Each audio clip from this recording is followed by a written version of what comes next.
তো আমার সাংবাদিক বন্ধুদের অনেক অনেক শুভেচ্ছা অভিনন্দন জানাচ্ছি। আজকের এই প্রেস মিটে উপস্থিত রয়েছেন আমাদের স্পোকসপারসন সুব্রত চক্রবর্তী এবং আমার স্টেট কমিটির যিনি ভাইস প্রেসিডেন্ট এবং নির্বাচন কমিটির co convener doctor Ashok Sinha মহোদয়। আমরা উৎসাহ এবং উদ্দীপনার সঙ্গে অষ্টাদশ লোকসভা নির্বাচনে প্রথম দফা নির্বাচন সংগঠিত হয়েছে আজকে আমাদের এই পশ্চিম ত্রিপুরা আসনে। আমাদের প্রার্থী হিসাবে আমাদের রাজ্যের প্রাক্তন মুখ্যমন্ত্রী বিপ্লব কুমার দেব এই কেন্দ্রে প্রার্থী হয়েছে এবং তার পাশাপাশি আমাদের ৭ রামনগর বিধানসভা কেন্দ্রেরও উপনির্বাচন সংগঠিত হয়েছে। সেখানে আমাদের প্রার্থী হয়েছেন আমাদের রাজ্যের মেয়র দীপক মজুমদার মহোদয় এবং সকাল থেকেই উৎসাহ উদ্দীপনার মধ্য দিয়ে এই লোকসভা নির্বাচন এবং ৭ রামনগর বিধানসভার উপনির্বাচন সংগঠিত হয়েছে। মানুষের মধ্যে স্বতঃস্ফূর্ততা এবং উৎসাহ উল্লাস দেখা গেছে, কারণ আমরা জানি যে আজকে বিশেষ করে এই গ্রীষ্মের তাপদাহ কে উপেক্ষা করেও মানুষ এই ভোটদানে অংশগ্রহণ করেছে। এখন পর্যন্ত আমার কাছে যে নির্বাচন কমিশনের যে রিপোর্ট এসেছে তাতে আমরা লক্ষ্য করেছি যে আমাদের ৮১.23% ভোট এখন পর্যন্ত আমার কাছে যে খবর এসেছে সেই ৮১.23% ভোট পড়েছে। এখনো প্রায় ৩২১টি পুলিং স্টেশনে এখনো বাইরে লাইন রয়েছে, সেই মতদাতারা সেখানে ভোটদানে অংশগ্রহণ করবে এবং সর্বোচ্চ ভোট এখন পর্যন্ত আমাদের কাছে যে রেকর্ড রয়েছে নির্বাচন কমিশনের থেকে আমাদের প্রাপ্ত ৩৫ বিলোনিয়া বিধানসভা কেন্দ্রে সবচেয়ে বেশি ভোট সেখানে পড়েছে এবং ৭ রামনগর বিধানসভার উপনির্বাচনেও এখন পর্যন্ত নির্বাচন কমিশন থেকে আমাদের কাছে যে তথ্য এসেছে তাতে ৭১.26% ভোট সেখানে পড়েছে এবং আমি আজকের এই ভোটদানে যারা অংশগ্রহণ করেছে সমস্ত মতদাতাকে আপনাদের মাধ্যমে আমি অনেক অনেক শুভেচ্ছা অভিনন্দন জানাচ্ছি। তার পাশাপাশি নির্বাচন দপ্তর, আরক্ষা প্রশাসন, সাধারণ প্রশাসন, সকল ভোট কর্মী যারা ভোট কাজে জড়িত ছিল সুষ্ঠুভাবে নির্বাচনকে পরিচালনা করার জন্য আমি তাদেরকেও অসংখ্য ধন্যবাদ জানাচ্ছি এবং সবচেয়ে সর্বোপরি যারা মতদাতা যারা ভোটদানে অংশগ্রহণ করেছেন তাদেরকেও আমি অসংখ্য অসংখ্য শুভেচ্ছা ভারতীয় জনতা পার্টির তরফ থেকে অভিনন্দন জানাচ্ছি। আমি বিশ্বাস করি যে আমাদের মোদিজির দেখানো পথকে অনুসরণ করে এই রাজ্যে মানুষ স্বতঃস্ফূর্ততার সঙ্গে ভোটদানে অংশগ্রহণ করেছে। আজকে সকালবেলা থেকে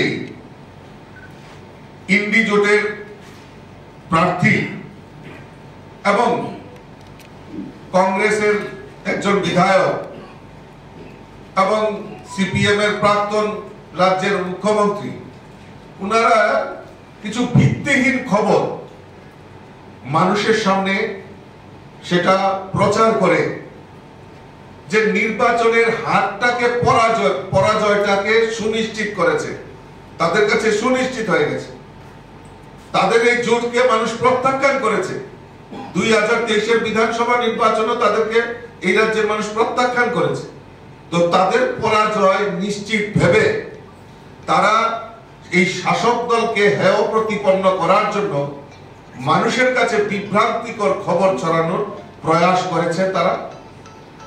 আমি ভারতীয় জনতা পার্টির প্রদেশ সভাপতি হিসাবে তাদের এই ভিত্তিহীন যে খবর সম্প্রচার করা হয়েছে বা ভিত্তিহীনভাবে তারা অভিযোগ করেছেন, তার সুযোগ্য জবাব এই ত্রিপুরা রাজ্যের মানুষ ভোটদানের মধ্য দিয়ে সেটা তারা প্রমাণ করেছে। আমরা ইতিমধ্যে নির্বাচনের কাছে এই যে মিথ্যা অপপ্রচার এই শাসক দলের বিরুদ্ধে হেয় প্রতিপন্ন করার জন্য যে প্রয়াস করেছে, তার জন্য আমরা লিখিত অভিযোগ করেছি এবং প্রয়োজনে আরো তাদের জন্য আইনজ্ঞ ব্যবস্থা আমরা ভারতীয় জনতা পার্টির তরফ থেকে নেব।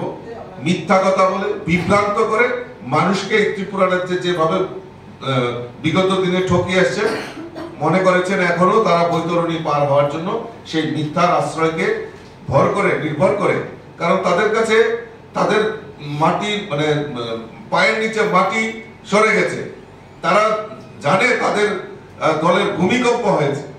তো সেই জায়গায় দাঁড়িয়ে আজকে ভিত্তিহীন খবর ছড়িয়ে শাসক দলকে হেয় প্রতিপন্ন করার চেষ্টা করছে, তার সুযোগ্য জবাব মানুষ ভোটের মাধ্যমে দিয়েছে। এটা আমাদের কাছে সবচেয়ে বড় প্রাপ্তি। তা আমি আবারও আমার এই সাংবাদিক বন্ধুদেরকে আমি অসংখ্য ধন্যবাদ জানাচ্ছি। আপনারাও অক্লান্ত পরিশ্রম করে, কারণ আপনারা গণতন্ত্রের চতুর্থ স্তম্ভ, আপনারা সঠিক সংবাদ সঠিক সময়ে মানুষের কাছে পৌঁছে দেওয়ার জন্য আপনারাও সারা দিন পরিশ্রম করে নির্ভীকতার সঙ্গে আপনারা খবর সম্প্রসার করেছেন, মানুষের সামনে পৌঁছে দিয়েছেন। আমি আপনাদেরকেও অসংখ্য অসংখ্য ধন্যবাদ এবং শুভেচ্ছা জানাচ্ছি। নমস্কার। রাজীব বাবু, বিরোধীরা করেছেন সংবাদ মাধ্যমের সামনে যে তাদের পোলিং এজেন্টকে ঢুকতে দেয়নি বিজেপির অর্থাৎ শাসক দলের পক্ষ থেকে, এই বিষয়টা নিয়ে আমি এটি যুক্ত করছি এবং বিভিন্ন যারা সিপিএম কংগ্রেসের কর্মী আছে তাদেরকে অনেককে বলেছে বের হয়ে যা ভোট দিতে হবে না, এমন অভিযোগ করে। ভোটারদের ভোট দিতে নাকি বাধা দেওয়া হয়েছে, এটা তাদের অভিযোগ, কি বলবেন এটা? আর কিছু আর কারো কিছু অ্যাকচুয়ালি দেখুন, আমি তো সেটা খণ্ডন করেছি যে তারা তাদের পরাজয় নিশ্চিত। এই পরাজয়ের গ্লানিকে মুখ ঢাকার জন্য কিছু তো একটা বলতে হবে বিরোধী দল, কারণ এত বছর 25 বছর কমিউনিস্টরা এই রাজ্যের বুকে সিপিএমরা রাজত্ব করেছে, আর এই কংগ্রেসই এই সিপিএম এর দূষর হয়ে তাদেরকে এই 25টা বছর রাজ্যের বুকে তাদেরকে মদত জুগিয়েছে, মানুষকে বলে দেখিয়েছে যে আমরা সিপিএম বিরোধী, বাম বিরোধী, কিন্তু সিপিএম কে পেছন দিকে মদত দিয়ে তারা এই কংগ্রেসীরা 25টা বছর মানুষকে বিভ্রান্ত করেছে। মানুষের কাছে পরিষ্কার হয়ে গেছে যে কংগ্রেস এবং সিপিএম তারা একসঙ্গে লড়াই করছে, সেটা মানুষ মেনে নিতে পারেনি। মানুষ তা ভোটের মাধ্যমে সেটা তার যোগ্য জবাব দিয়েছে। এই পরাজয়ের গ্লানি ভুলানোর জন্য তারা এই মিথ্যা আরোপ করেছে। আমরা ইতিমধ্যেই আমাদের টিম ইলেকশন কমিশনের কাছে গোচরে নিয়েছে যে এটা ভিত্তিহীন, এবং যদি প্রয়োজন হয় আমরা আরো চেষ্টা করছি এই তারা ভিত্তিহীন খবর সম্প্রচার করার জন্য এবং মানুষকে বিভ্রান্ত করার জন্য আমরা প্রয়োজনে আইনানুগ ব্যবস্থা আমরা এই দিকটাও আমরা খতিয়ে দিচ্ছি। উপনির্বাচনে এখন পর্যন্ত আমাদের কাছে যে তথ্য এসেছে সেটাতে 71.26%। ঠিক আছে, থ্যাংক ইউ, নমস্কার।